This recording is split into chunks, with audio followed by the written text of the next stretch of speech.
And I talk about all this confidence, you gotta do this and you gotta do that and never be scared.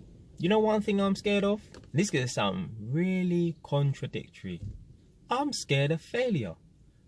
But I'm only scared of failure when I know prior to that scenario, I could have prepared for it. Yeah? So for example, if I go and approach a girl, I don't care if I get rejected or I fail, because there's nothing I can really do. She's either going to like me or not. My approach isn't going to be effed up. Yeah, 99% of the time, it's just, you know, just cool. It's okay. Yeah, it doesn't need to be spectacular. But I fear failure when I know that I could have prepared for something more than I have, and I fail. So for example, if I've got an exam coming up, yeah, if I fail that exam, I will feel like a fool because I've been given time to prepare for this exam. Yeah, unless I've walked into a room and said something, hey Jay, here's an exam, sit this exam. I'm like, whoa, I haven't even prepared for it. But I would have been given months, maybe 6, maybe 2, but I would have been given time to prepare for that exam. So if I fail that exam, I will feel like a fool. Now, I'm an electrician by trade, but I'm an inspector and tester, commissioner, yeah? So what I do is I go and test electricians' work. I don't do electrical work no more, yeah? I just test the electricians' work, make sure it's done safely. Now, there's an exam called the 2391 and 2394, 2395 inspection and testing exam. Now, this exam is really difficult, has like a 70% fail rate, yeah? Notice I said 70% fail rate. More people fail this exam than pass it. Now, there's lots of different exams to do in it. There's 1 multiple choice, there's 2 written exams, and there's 2 practical exams. Now, I kind of prepared for the practical exam, the written exams.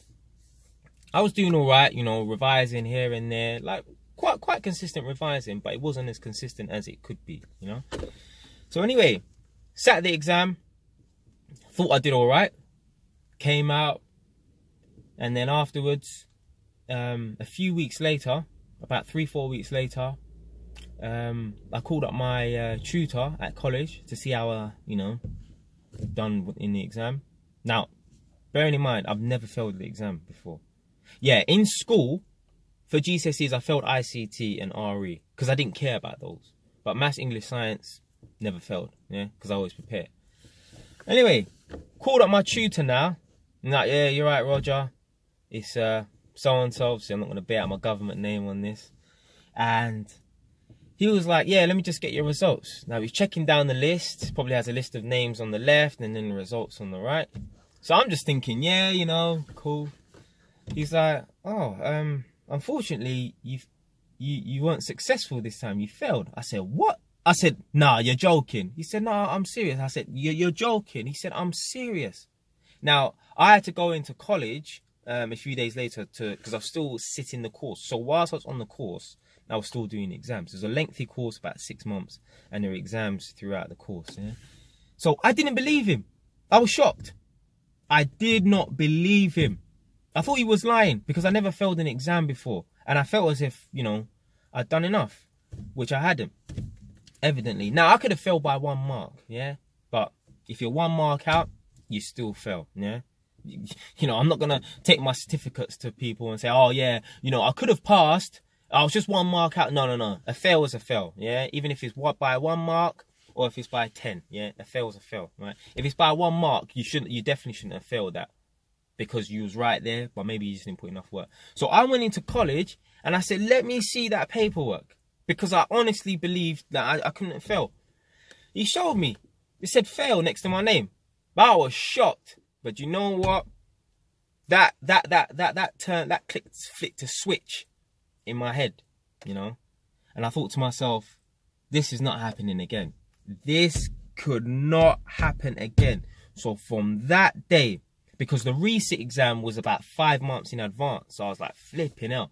It's not even something that I can just, you know, resit quickly. I had to wait a long time. But in that time, I wasn't going to think to myself, okay, it's June now or July now. I failed now. And, you know, I have to wait until December because I think that's when the resit was. So I'm not going to wait until maybe October or early November to revise. No, from that day I was given the bad news that I failed, I revised every single day, even if it was just for half an hour. Yeah, this was for 5 months.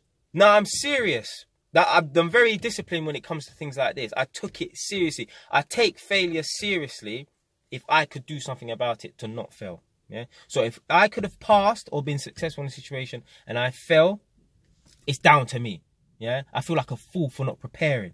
So every day for that 5-month period, I revised.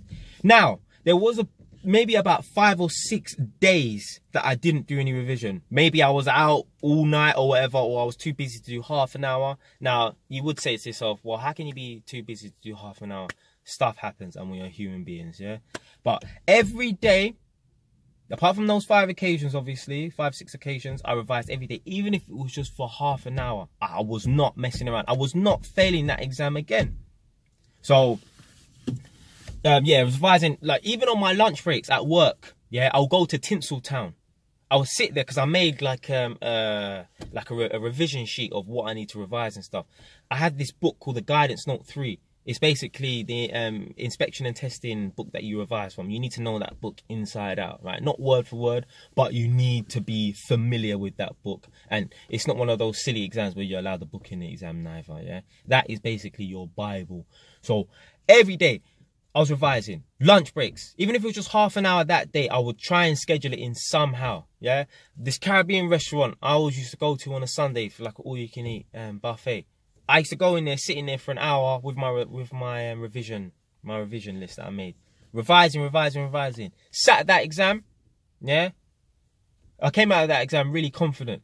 Now, when I first sat the exam, I think I left about 20 minutes early. When I sat the exam again, I did not leave until the time was up, or until at least there was 5 minutes left, because there's only so much time you can go over your answers. Yeah, I worked my way through that exam. I went over it just to check to see if I done, you know, if I wrote down the right answers. Went through it again, just went over it a couple of times, just checked it. I needed to leave that building confident that I'd done all I could. Yeah. Now, I called my college up in January of that, well, obviously sat the exam in December and obviously the next month, January. So I called the college up. And now I was nervous. I was up in my room and I was sweating because the resit, it's not like a driving test where you fail and then you can resit your exam 2 weeks afterwards or whatever, or a month after. No, you have to wait 5 months. So in that time, I saw to it that I would need to revise in that time. So anyway, so I'm upstairs in my room and I'm sweating. And then she was like, the woman, the administration officer was like, to be fair, you're actually supposed to come down to the college to get the result. And I was like, oh, please, you know, like I live far away from the college, you know. And she was like, all right, then let me just look for the result. Because she told me I had to come down to the college and meet one of the tutors. And she was like, okay, so she put me on hold, whatever, you know, beep, beep, beep, beep, whatever. And then she's come on the phone and she was like, I'm pleased to say you're going to get a certificate in the post. There's me being dumb. Oh, does that mean I passed? She was like, well, yes. I was so happy. I even made a Facebook post about it, yeah, with some of the revision books in a bin. Like I was like, oh, the best feeling in the world is when you pass an exam and you can throw your revision books in the bin or something like that. But I was happy because I put in the work and I was successful. There's nothing more therapeutic. There's nothing more. There's no better feeling than when you revise something, especially when you failed prior to that. You failed, you revised, you passed, and you learned a great lesson.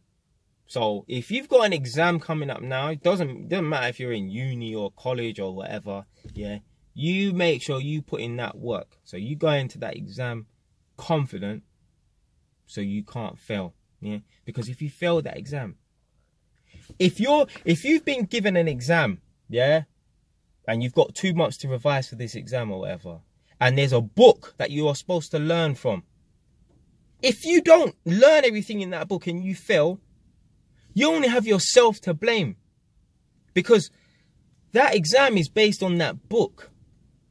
So they might give you a few trick questions or a few out of book questions, whatever, to test your knowledge. But most of those questions, whatever, is going to be based on that book. Yeah. So all you need to do is revise that book, learn that book. Yeah. So I take exams really, really seriously. Even my driving test and my motorbike test. I don't like to have to resit exams because there's no need to.